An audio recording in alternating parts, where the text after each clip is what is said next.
with you here tonight, not today. And I was just in the shower thinking about how much vodka I drank out of a bottle of vodka I just recently got. It's like, whoa, how did I drink so much of that vodka? But it feels like I didn't drink anything. And it reminded me that different alcohols actually have different alcohols in them. Now you may be going, well, duh, they're different, but no. So alcohol that we drink is ethanol. Why I went like that is because it's not just ethanol. There's actually different trace amounts of other alcohols in the different kinds of alcohols. Because of the different ways that it was fermented from different things leads to different chemicals, and yeah. So like whiskey, it's not in your head. Like if you've ever thought that drinking different alcohols gets you more drunk than another, that's completely real, not imagination. So like whiskey has different things than vodka, has different things than tequila. That's why certain people can't handle certain alcohols. And then when it comes to wine, there's other things involved why some people get like headaches and yeah. But yeah, there are the little amounts of other alcohols that are actually extremely potent. So if it was just a little tiny amount of something like ethanol, you probably wouldn't even feel it. But these other alcohols tend to be more potent than ethanol.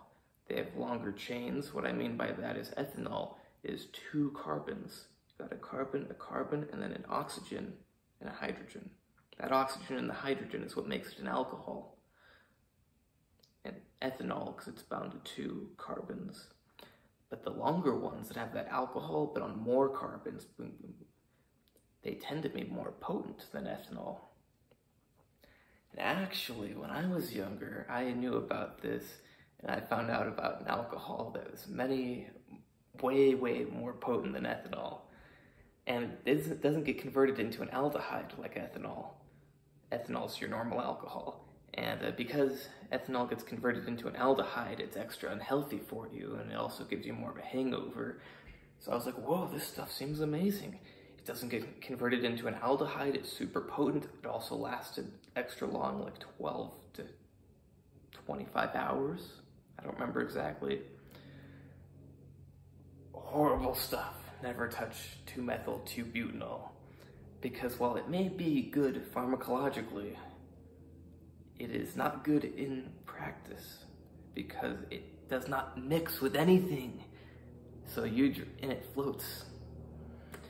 So if you drink that stuff, oh, and imagine if you were to drink pure, like 95% ethanol, like in, what is it, Everclear, yeah, Everclear.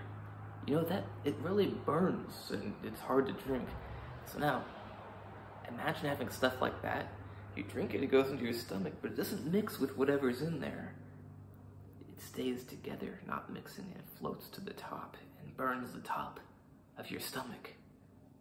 That's how bad this stuff was, because it does not mix with anything and it floats. And it was like, ouch. And then I remember I was like eating little pieces of bread nonstop and drinking anything to keep pushing stuff through the top of my stomach so that stuff wasn't constantly there. Yeah, it was not pleasant. It wasn't horrible, but definitely not. It was bad enough that I didn't drink it again. And it did last probably about 20 hours. I only drank enough to barely feel it. It was interesting because so it's kind of like vodka. Like I was just talking about how vodka doesn't affect me much. It's a very clear-headed, non-intoxicating, mild alcohol for me. That's how this stuff was, and very smooth. And I went to a bar and drank afterwards on top of it. It added on quite nicely. Yeah, better than if I had not had it. So yeah, lesson of the day is different alcohols have different alcohols in them, different trace amounts of other alcohols. There are lots of alcohols out there that are completely, or seem completely safe to ingest. But I'm saying do not ingest them, because there are reasons why they have not become popular. At least, probably. Also remember, I'm not a medical doctor, so I'm not recommending you drink alcohol. I'm not recommending you drink these other alcohols. But there are other alcohols that probably don't have that same problem, but who knows, because the longer the chain gets of the carbons, like ethanol has two, the more carbons that go on there, the less it mixes with water and stuff. So that's probably the limiting factor. But then, if you're a smart person and you know chemistry, you start thinking, well, maybe we could bind something to that alcohol group that gets taken off after it's in your body. Now, I bet they've already, some pharmaceutical companies already done that for drugs a long time ago, I don't know.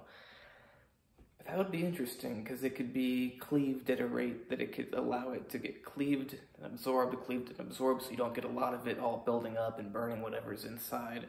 I don't know, maybe it wouldn't work out so well, but it's an interesting thought. And you could even bind it to something to make it like a solid and put it in a pill capsule, perhaps, that you could, I'm not saying to do it, so that you could eat it in a pill. So if this ever gets done someday, remember you heard it first from Andrew Hutchings, because I have all the great ideas. I just don't tend to tell the public about them. It's too bad I can't list all of my great things, like on a job application or for medical school, because they would think I'm crazy. Just like I can't tell you, because it's not appropriate for YouTube. So please like and subscribe.